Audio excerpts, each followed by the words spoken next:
Good afternoon, everyone, and welcome to the next in our Florida Humanities virtual programs. My name is Pat Rutledge, and I'm the Chief Executive Officer of the Marco Island Historical Society. And we are very excited this afternoon to bring what I believe is a fascinating program to you all. We're going to give people just a few minutes to join in. And I see we've got folks already lining up. So if you'll give us just a moment, we'll let that happen. And then I will begin and introduce your speaker to you. So just stay with us for a minute or two. And if you'd like to put in chat where you're joining us from, we always are interested to learn where our program attendees are.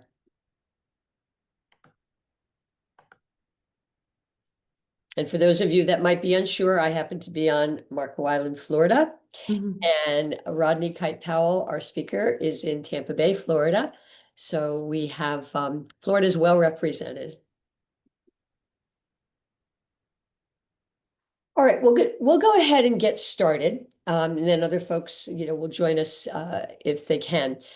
Let me first tell you a little bit about the Marco Island Historical Society and Museum. We are a Florida history museum here on Marco Island, and we have really a very rich history here. There have been people on Marco Island for 6,000 years. And so we enjoy sharing all of those stories, or as many of those stories as we can, with folks who come to visit. But if you can't make it to our museum, this is another way that we take advantage of to share Florida's history more broadly with our followers, our members, and our supporters. So welcome to that. Let me first introduce to you our speaker, and that is Rodney Kite-Powell. Rodney Kite-Powell is the director of the Touchton Map Library at the Tampa Bay History Center. He received a Bachelor of Arts from the University of Florida and a Master of Arts from the University of South Florida, both in U.S. history. He's the author of 3 books, including History of Davis Islands and Tampa Bay's Waterfront, Its History and Development. So today, Rodney's going to spend some time with us talking about the Outpost to Statehood, the Florida Territory. We'll explore Florida's formative years as a U.S. territory from 1821 to 1845. Told through the use of historic maps, this presentation will showcase how Florida was home to many important events and trends that preceded those in the American West after the Civil War. So with that, I would like to turn the program over to Rodney and welcome him. Hi, Rodney. Hi, thank you so much. It is a real pleasure to be with you all today, though virtually.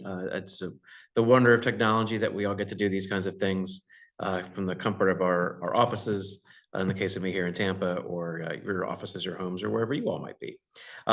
This is a presentation that is funded by the Florida Humanities.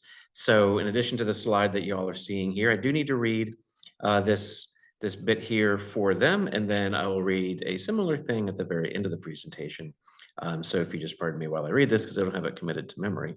This presentation today was funded by Florida Humanities and sponsored in part by the State of Florida, Department of State, the Division of Arts and Culture, and the Council on Arts and Culture. As a nonprofit statewide partner of the National Endowment for the Humanities, Florida Humanities funds and coordinates public humanities programs and publications that explore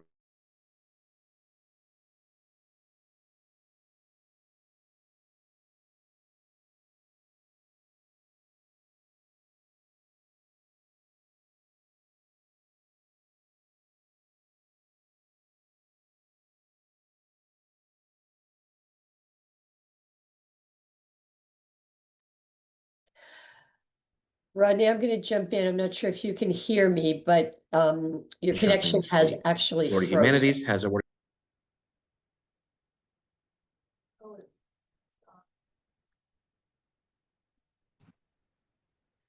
There you are. You're back with us.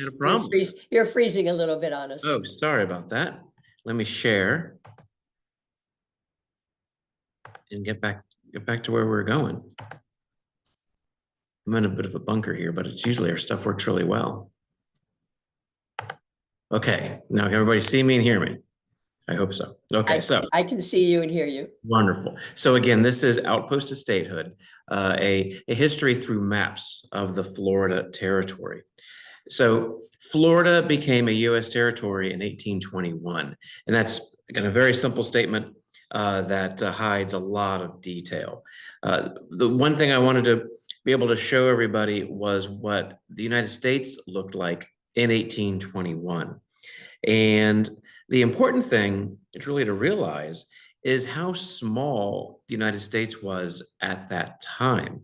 You could see basically it was confined mostly to the east side of the Mississippi River, though by this time the Louisiana Purchase had taken place. So so the United States kind of geographically stretched all the way to the Pacific Ocean, at least in the Northwest. But that was mostly unexplored from the American standpoint, the territory, and where you have the old Northwest Territory, which makes up, we're made up of states of Michigan and Illinois and Indiana, as well as Wisconsin and a few others. And then you've got Missouri, which had become a state, but you still have the Arkansas Territory. Texas isn't part of the U.S. yet. Oklahoma is still in territorial stages. So the U.S. was still pretty small and compact when Florida became a U.S. territory. And now the question could be asked is why did it kind of take so relatively long for Florida to become part of the United States? You can see, we're part of the Southeast, basically part of the eastern part of the U.S. What was the process in Florida during, say the British period, or what was going on during the Revolution? Well, Florida was, for the most part, a Spanish territory, beginning in 1513 and going all the way up through 1821, when Florida was purchased by the U.S. And there was a 20-year era from 1763 to 1783 where we were British. In fact, we were two British colonies, and we often say we were the 14th and 15th colonies. But it was because of that Florida kind of stayed on the periphery of what is the original United States. During the American Revolution, Florida stayed loyal to Great Britain. So even though we were colonies, we were not rebellious colonies. So at the end of the American Revolution, the ownership reverted kind of back to Spain. And again, it was another, not quite 40 years before it became a U.S. possession. So kind of what did that look like? Well, people were very eager to know what was this new possession that the U.S. just acquired. And so there were several books and map makers, American books and map makers that were published and came through Florida to really take a look at this new possession. One of the very first American produced maps of Florida was William Darby's, which was part of a book that he wrote, published in 1821, so the same year that Florida became a territory. And you can see, just looking at this map, the shape of Florida is well defined and very accurate in this map. Other than the fact that there's no Lake Okeechobee, at least that shows definitively in the south part of Florida. But there's a lot, because of that, and that's an indication of it, there is very little information about what the interior of Florida is like once you get south of, say, Gainesville or Ocala, which Ocala didn't even exist at the time. And it was that lack of knowledge that would be really part of the Florida territorial story. What was known is that Florida was inhabited in large part by Native Americans, Seminoles and Miccosukee, as well as formerly enslaved Blacks who had escaped into Florida when it was Spanish, converted to Catholicism, and gained their freedom, or didn't do so, but just were able to hide in the wilds of Florida. So when Florida became a U.S. possession, one of the first things that the American government, the U.S. government, wanted to do was kind of make sense of the territory, see what was available from a land standpoint for land grants and homesteading, but also get a handle on the Seminoles and really very early on kind of confined them to a reservation on the Florida Peninsula in the interior. And that was done through a treaty in 1823, the Treaty of, I believe it was Moultrie Creek. And that treaty not only stipulated that the Seminole had to remain within the interior. And again, even though there were Seminoles and Miccosukes, which, as many of you probably know, have cultural and linguistic distinctions, they were seen as one just large group by the federal government. But they wanted to have this Seminole quote unquote reservation in that interior peninsula, and to make sure that those boundaries would be recognized, and also to keep the English away, and also to provide some trading with the Seminoles. The federal government wanted to establish a series of forts around that reservation. One of those was Fort Brooke here in Tampa in 1824. Another was the Indian Agency in Ocala, what became Ocala, called Fort King. Of course, there's lots of other places with the names like the forts, of course, Fort Myers being one, Fort Lauderdale. All of those came about during the territorial period. Even Miami was originally called Fort Dallas. Here is another view of Florida. And this was part of a larger map, as you can see, that had a lot of statistical info from Florida, and included what was then the two Floridas, West Florida and East Florida, but here represented as counties: Escambia County in West Florida, and St. Johns County in East Florida, or the peninsula. Not only did Florida have two counties at first, it actually still had two capitals. St. Augustine is the historic capital of Florida, and that has been traditionally the capital of Spanish Florida. But when the British took over Florida beginning in 1763, one, the Florida Panhandle extended all the way to the Mississippi, and kind of two, they figured even with, if that wasn't the case, the landmass of Florida was just too big to administer as one colony. So what the British did is they broke up Florida into these two areas. The peninsula and at the Swanee River, I believe, was East Florida, and then the Panhandle, which again extended all the way to the Mississippi River, but didn't include New Orleans, was considered West Florida. St. Augustine remained the capital of East Florida, and Pensacola became the capital of West Florida. Well, after the creation of the United States, Florida becomes a Spanish territory again. In 1812, a portion of that Florida Panhandle, the western side, was annexed into the U.S. and became parts of the states of Alabama and Mississippi, and Florida's border at the Perdido River was established. When Florida became a territory in 1821, for whatever reason, they maintained these two capitals. And so you had a capital at Pensacola and a capital at St. Augustine, and they actually switched back and forth about where the territorial legislature and governor would meet, depending on the year. Well, it only lasted for about 2 years, and they realized this was a really bad idea. And so they looked at what was the rough midpoint between those two places, St. Augustine and Pensacola, and they realized that there was a former Creek village called Tallahassee, which means Old Town. And they established the capital there at what became known as Tallahassee. And that was, I think, the first meeting was 1825 in the new capital of Tallahassee. One of the things that both the territorial legislature had to deal with, as well as the federal government, was outstanding Spanish land grants. And you can see here, this is a map of mostly the Florida, or most of the Florida peninsula.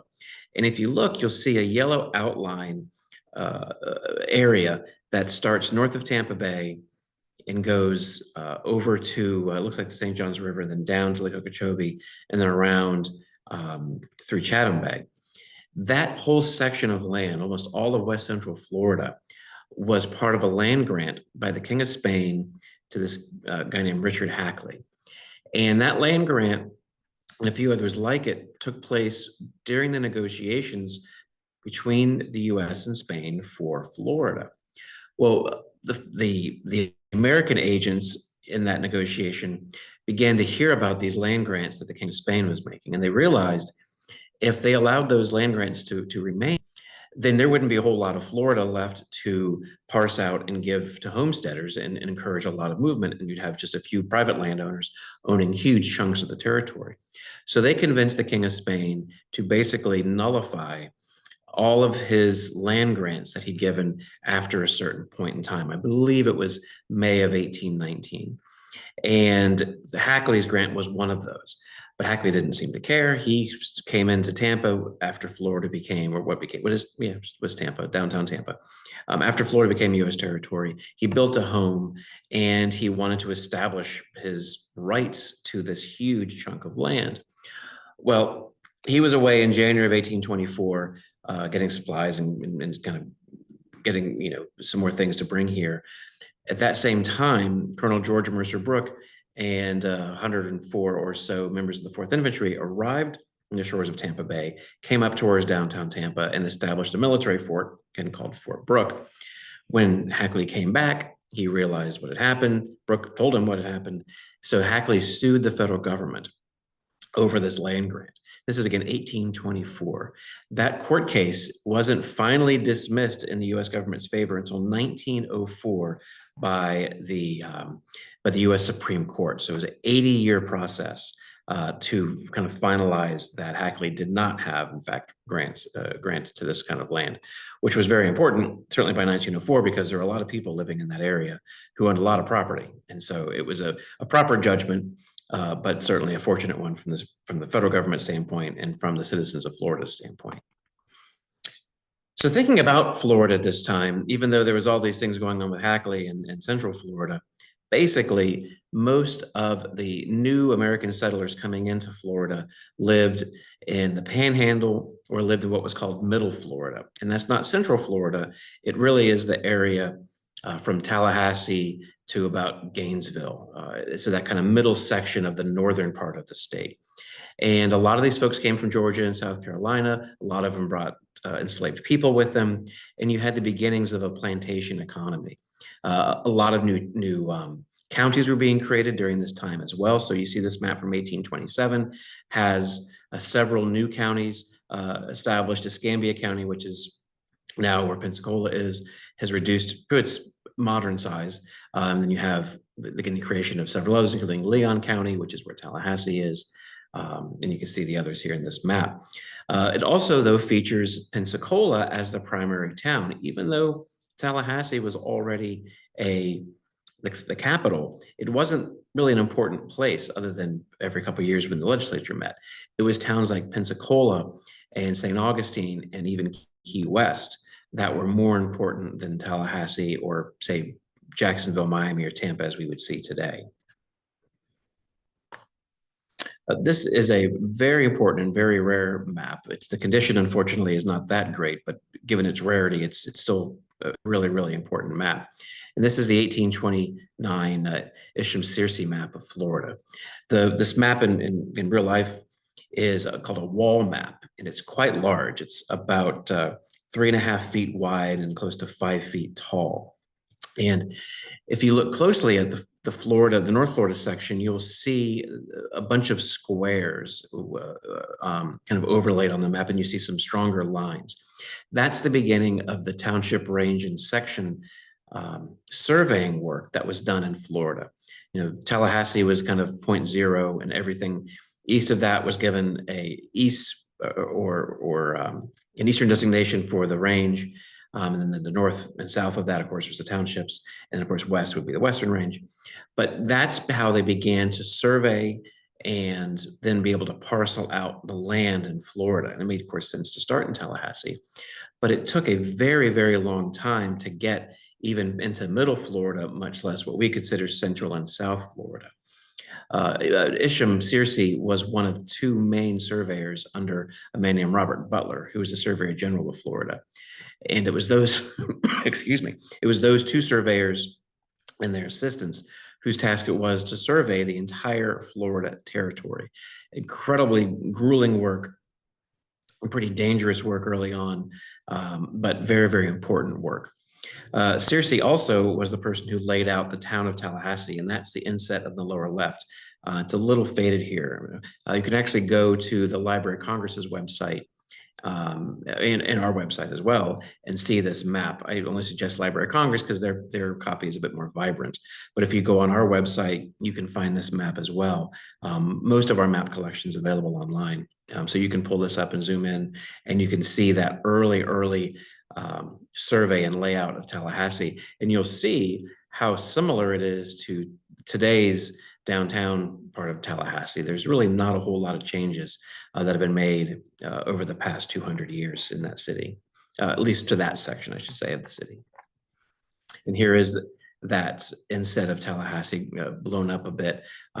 Even some of those creeks are still in downtown, and where the Capitol is still basically in the same place. And again, of course, the city of Tallahassee is much larger, but this grid is still pretty much the same as it was nearly 200 years ago. This is, again, they're all wonderful, but this is another just really wonderful map because of the ambition that's inherent in this. So William Henry Swift was an Army officer in the Army Corps of Engineers, a West Point graduate. And he was tasked with surveying Florida to see the most logical place where a canal could be created that would connect the waterways on the Atlantic side with the waterways on the Gulf side. So you could have shipping through Florida rather than going all the way around Florida. And this is an idea that actually had been around during even the Spanish period, the earlier Spanish period, because Florida is just so darn big. People have wanted to be able to sail through it rather than having to sail around it. And so this map is critical as far as showing the elevation in Florida and the main rivers and other waterways on the coast of Florida and even in the interior. So the top part of this map shows elevation changes. Of course, you look at it and it looks like there's major elevation changes. Of course, we all know how flat Florida is, although North Florida does have hills, for lack of a better term. And then the other insets along the bottom and sides are these different waterways and ports within Florida that could be the entry and exit points of some kind of canal. They did not build a canal in Florida, but this wasn't the end of the efforts in the 1820s. The efforts to build what became known as a cross Florida barge canal didn't stop until the late 1960s, believe it or not, under President Richard Nixon. He was finally the one to kill the plans for any kind of canal across Florida, which would have been, I think, pretty fair to say an environmental disaster to try and cut Florida in half like that with a waterway. But it didn't stop people from trying for really hundreds and hundreds of years. This is definitely a place that is familiar to those in Southwest Florida. This is a beautiful, beautiful map of Sanibel Island. Again, another very rare map in the collection. This is dated 1833. It was drawn by a man named Edward Armstrong. And there was this company, the Florida Land Company. And despite the name, it was, of course, a company about selling Florida land, but it was based out of New York. And one of the partners in the firm was Richard Hackley, the same Richard Hackley who had this land grant claim. Well, part of that land grant claim would have been Sanibel Island. So by 1833, he should have had a pretty good idea that he didn't, in fact, still have the rights to that property, but it didn't stop him from trying to sell it on behalf of this Florida Land Company, or at least through the auspices of the Florida Land Company. And this map is great for a variety of reasons. One, it shows the original kind of American development idea for how to settle Sanibel Island. There's the town portion on the east side, and then there's these long lots that go from the interior bay out to the Gulf of Mexico. And those would have been lots for agriculture. And you can think, well, how can you grow anything other than maybe hibiscus on Sanibel? But if you read the explanation on the left side of the map, it talks about how good the quality of the soil was on Sanibel Island. And it even says, to paraphrase in a very crass way, the crass language, they said even the lazy Spaniards and Indians who used to live here could grow things here. So you, enterprising American, will most certainly be able from growing crops on Sanibel Island. And if you look back at the records, there actually was a topsoil on Sanibel until 1835, when a hurricane struck and basically washed that topsoil away. And so as that hurricane plus the fear of attack by the Seminoles, and a variety of other reasons that led to the failure of the Florida Land Company and the land sales on Sanibel Island. And it wasn't until after World War II that Sanibel became really a more attractive place. And then, of course, with the creation of the bridge to Sanibel, which again, you can debate the pros and cons of that. That Sanibel really took off from a real estate standpoint. Also note the edge of Captiva Island in the pass between Sanibel and Captiva that is wide open in this on this map. So 1836, a very important year in Florida history, and this map reflects that a little bit. In December of 1835, December 28 in particular, 1835, two major events happened that really changed the relationship between the federal government and the territory legislature and the kind of white population of Florida and the Seminole and Miccosukee people of Florida. There had been several different treaties in the 1820s and 1830s that began limiting more and more the Seminole and Miccosukee access to parts of Florida. And then eventually in 1832, I believe it was the Treaty of Payne's Landing, that set a timetable for the ultimate removal of the Seminole and Miccosukee from Florida. Part of the larger Indian removal acts that were being passed and the legislation and policy being followed by the federal government on the states and territories and on the east side of the Mississippi River, basically removing the indigenous populations to the west side of the Mississippi River. And so Florida was part of that process. Again, that's one of those things that Florida experienced in some ways, either at the same time or earlier than other states out west, certainly. And so the conflict that came about after this definitely was a prelude to the Indian Wars that happened after the Civil War out west. But in late December of 1835, these two events really can change that relationship. One was the Seminole military leader Osceola, whom many of you I'm sure have heard of, led an attack on Fort King, the Indian agency, which is now present-day Ocala. And the Indian agent for Florida, a man named Wiley Thompson, was killed by Osceola and other Seminoles. Around the same time, a column of 108 soldiers traveling from Fort Brooke in Tampa to Fort King were attacked by a group of Seminoles, and all but 3 of those soldiers were killed during that day-long battle, which was first called the Dade Massacre and later known as the Dade Battle, named for Major Francis Dade, who was the commanding officer of that group of soldiers. And even though soldiers survived that conflict, it's really only one survived to tell the tale, and his name was Ransom Clark. And he's how we know so much about this, as well as a Seminole named Alligator, who about it as well. But that started what we consider the Second Seminole War.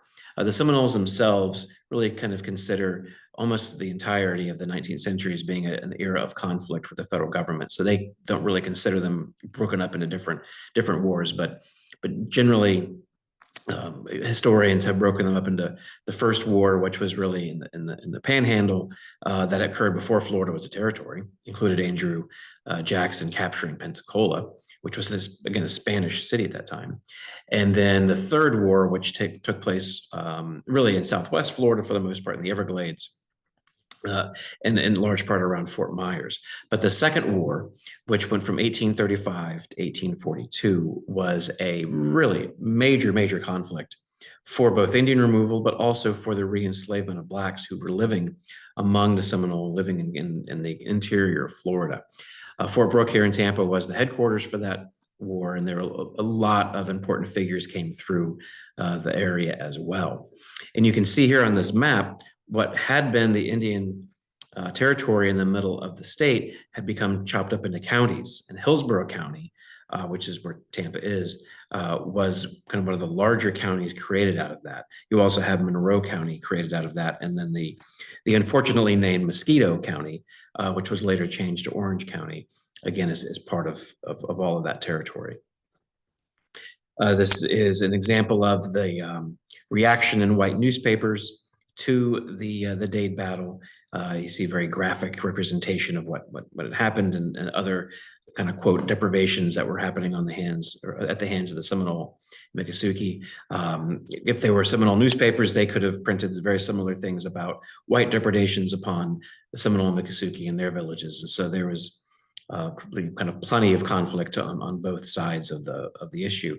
Although again, you have to consider the Seminoles were resisting removal from the place that they had lived in for generations.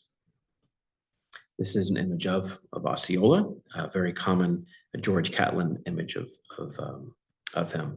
Interestingly, he was not born in Florida. He was born in what is now Alabama, and he was likely Creek, not Seminole, but which is why he was not a civic leader or kind of quote unquote chief, but he was a military leader of quite a bit of renown.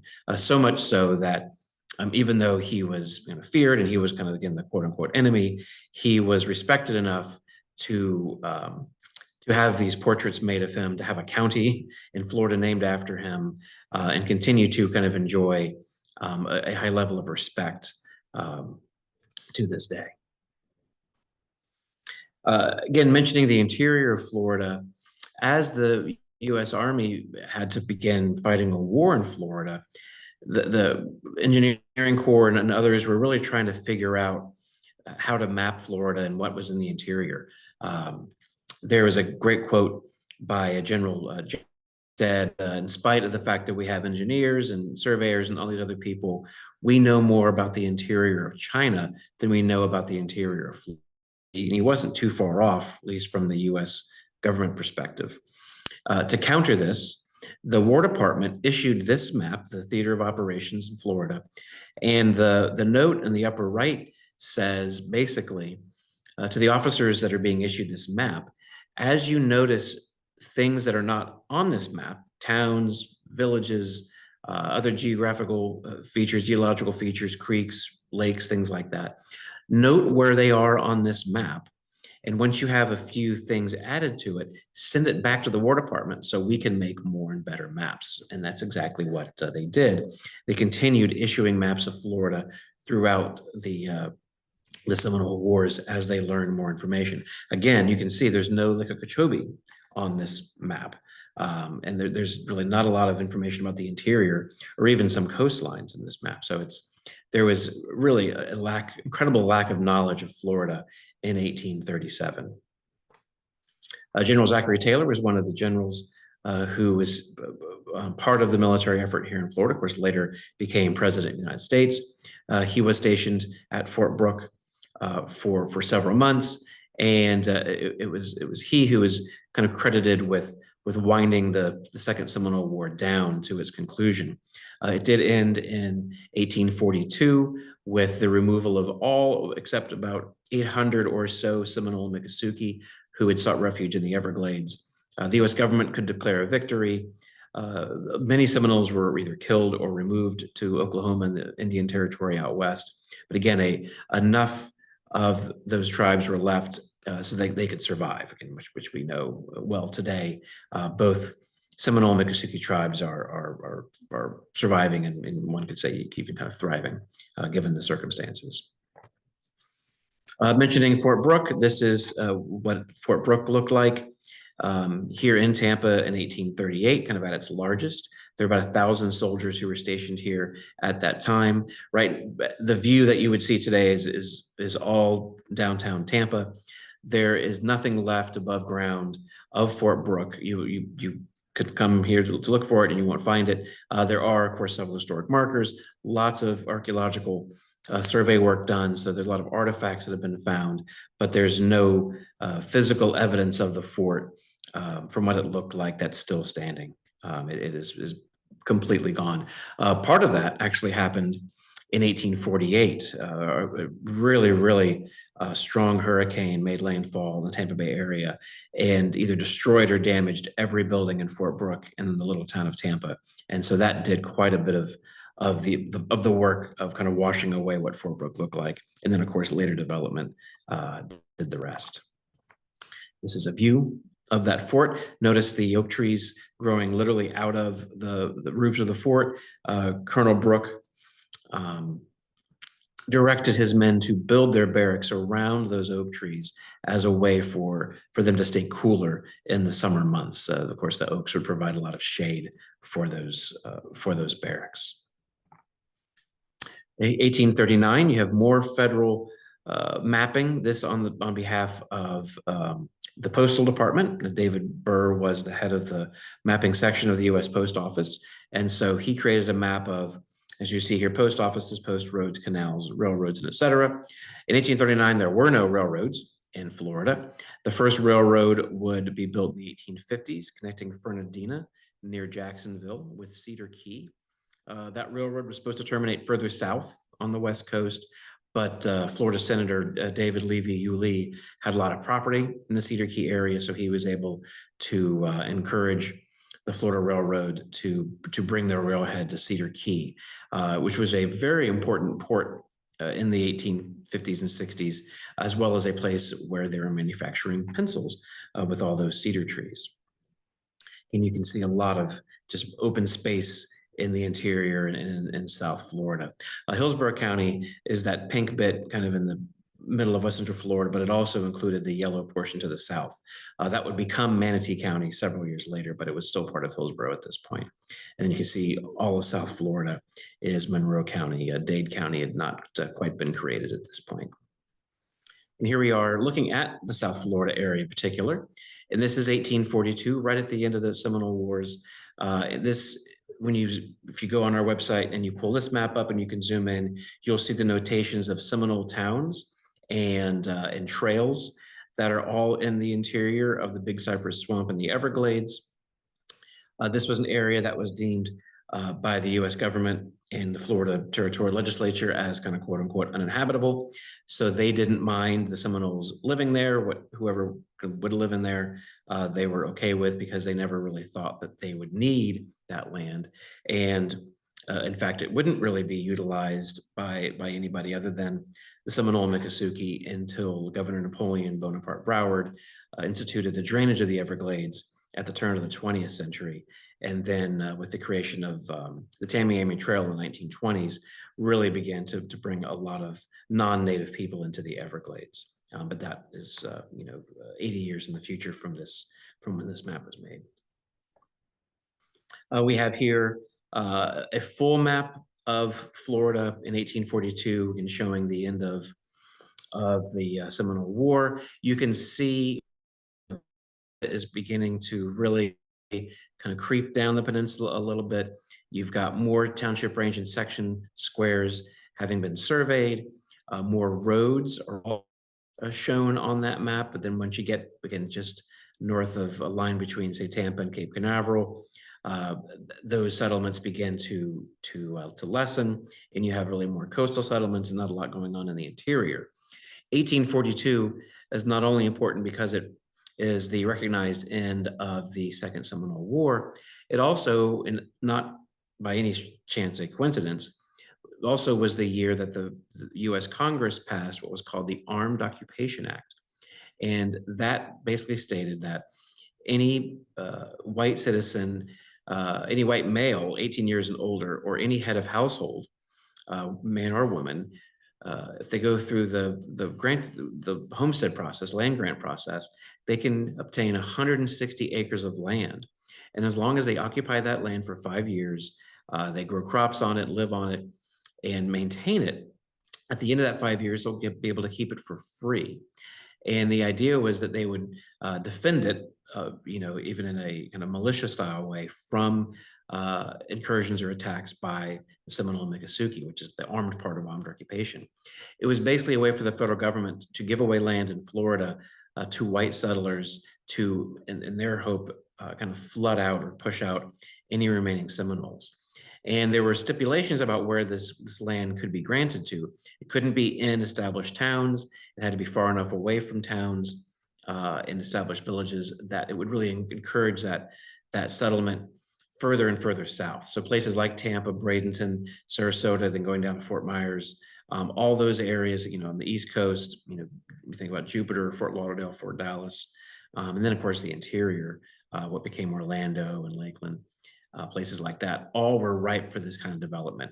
And Florida began to grow pretty slowly but surely after the Armed Occupation Act. So much so that by 1845, the Florida Territorial Legislature applied for statehood to Florida, and it was granted. I believe in March of 1845 is when Florida became the 27th state. In those 24 years of the territorial history, Florida's white population had grown from around 10,000 to around 35,000. The total population of Florida when it became a state, the counted population, I should say, when it became a state was just under 67,000 people in 1845. That included free and enslaved Blacks as well as white residents. It did not include any Seminole or Miccosukee, and it actually excluded two small Florida counties, St. Lucie County and Dade County. So it most certainly undercounted the population in Florida, but we don't quite know by how many. But it had, Florida, of course, had grown considerably in those 24 years, and certainly enough so to attain statehood. You can also see here kind of what they would term the state of the surveys, how far south into the interior those surveys had made it. And again, with those surveys, they were able to allow for land and sales to really encourage more growth in Florida. Now, this is the Tanner map of 1845. That previous map was a state issued map. This is a privately issued map. And again, this still shows what Florida looked like right at statehood. And you can see, most of the North Florida counties had been established, but a lot of the South Florida counties were still waiting to be established. You had, this is a brief time where Dade County included the Florida Keys. Monroe and Dade traded the keys back and forth quite a bit during this time period. Hillsborough dominates the Central Florida here. At this point, it was probably about 12 or so present-day counties. Originally, Hillsborough was around 22, I believe, present-day counties. Mosquito, which became Orange County, still is listed here in St. Lucie, is a tremendously large county as well. Now, from a standpoint of development and how Florida's development mirrored the U.S., if you picture a map of the U.S., which I'll show you in a little bit, again, at 1845, the eastern states, for the most part, are smaller and irregular, and their borders are really based on geological features, rivers and mountain ranges and things like that. But as you go further to the west in the U.S., you see larger states, and those borders are oftentimes more even, right angles, straight lines, and that's because of the survey system that they're based on. Well, if you look at Florida, it's a similar pattern. The northern counties are smaller and irregularly shaped. On here, you still see the irregular shaping of the counties because they're still based on geological and geographical features. But when you see new counties created out of these older counties, that's where you see those straight lines and right angles because of the presence of the township range and section system for dividing up land. You also, again, have to deal with the questions of slavery, which the U.S. was embroiled in at this time. Florida entered the Union as a slave state, but part of the Missouri Compromise, there needed to be a free state that came in with Florida, and I believe it was Iowa, was our free state companion that in 1845, it's either Iowa or Michigan, I always forget that one. But there was a free state to balance Florida coming in as a slave state. So those issues were playing out. And again, the issues of how to handle, for lack of a better word, the indigenous or native population in Florida. Those questions and the military conflicts that came with it had already happened in Florida and would continue to happen as they played out in the larger country as well. And then the last slide I have, at least last map I have for you, is the U.S. in 1845, showing Florida as a U.S. state. And you see the new states that have been added at the same time and the new territory. So we're going all the way across with the Oregon Territory and the Missouri Territory, a big chunk of the Southwest yet, but that would happen. Texas exists at this time. So there's lots of change in the country. So that manifest destiny that we read about in history books was beginning to take place And so the east and west of the US were beginning to be united. And of an important point to make, in 1869, so just 4 years after the Civil War, you could take a train from New York to San Francisco, basically. You could take a train across the country. You couldn't take a train from New York to Miami until 1896. You couldn't even take a train from New York to Tampa until 1884.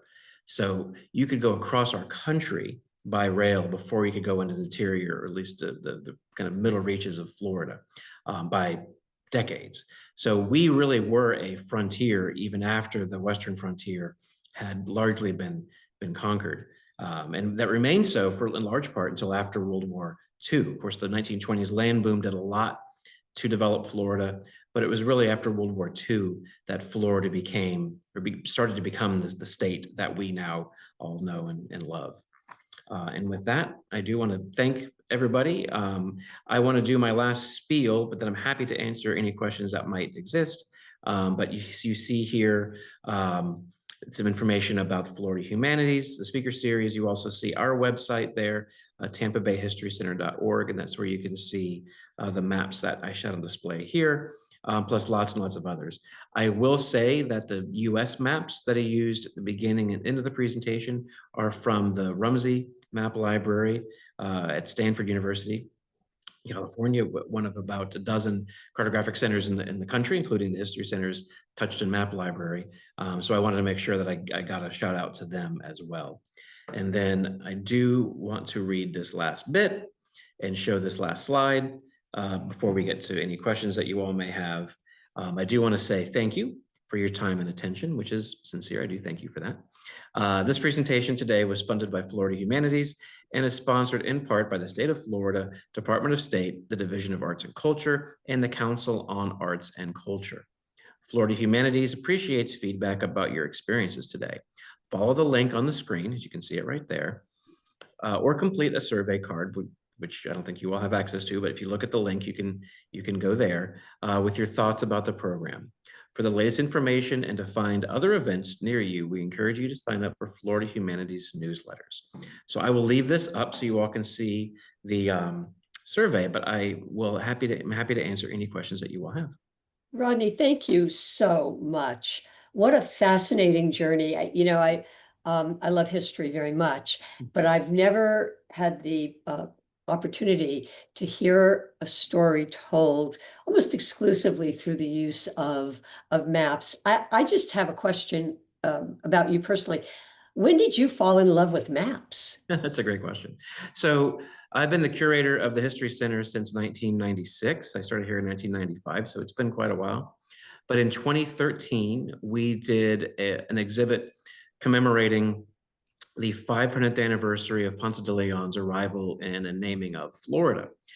And it was a 150 map exhibit that I curated here in our main temporary gallery. And it was at that point that I really thought I liked working with this material. It was a little bit different in a different way to try and tell a story. And 3 years later, we officially kind of got into the cartographic center business with the establishment of the Touchton Map Library by Tom Touchton, its namesake. And we needed a director for it. And I had been, by that point, the curator here for 20 years and thought I'd like to do something a little bit different. And so I became the director of the map library so I could do this kind of thing a lot more. I'm still the head of our collections and curatorial department, but I really enjoy the map part of my work quite a bit. Oh, it's obvious. And thank you again for that experience. We'll see if folks have any questions. If you do, you please can use the Q&A or the chat. We'll be taking a look at that. To get us started, though, I do have one for you. And, it's an interesting one because living in Florida, air conditioning is an essential part of life for us, right? So, but aside from the introduction of air conditioning, which I'm sure changed dramatically how people viewed life in Florida, why did it take so long for Florida to become a popular destination, potentially for visitors and also new residents? You spoke a lot about the amount of time it took for us to really grow. Why was that, do you think?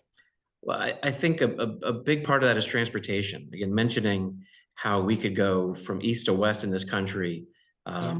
certainly by the 1870s, not with ease, it was expensive, but you still, you could do it. But coming into Florida, the transportation networks were just really, really lacking. The Florida railroads, such as they were, again, it either went from Fernandina to Cedar Key or went across the state, from Jacksonville through to Tallahassee and then Pensacola, and connected to other rail lines in Georgia and Alabama. So there really were no railroads coming into Florida, which was a great way to get into the interior, or get in, even down the either coast. So that was a major factor. And you look at, say, the 1920s land boom that followed World War One, and the advent of the automobile, and you had both private entities and private individuals. So kind of a great example for Florida is the Dixie Highway along the East Coast, funded in large part by Carl Graham Fisher, who also created Miami Beach, and actual federal and state expenditures in roadways. And so having roads, good quality roads in and around Florida, in and through Florida, really began to encourage folks to come here, and allowed them the ability even to come here. So transportation probably played the largest role, certainly from an interior standpoint. You could sail around Florida and sail to Florida pretty easily.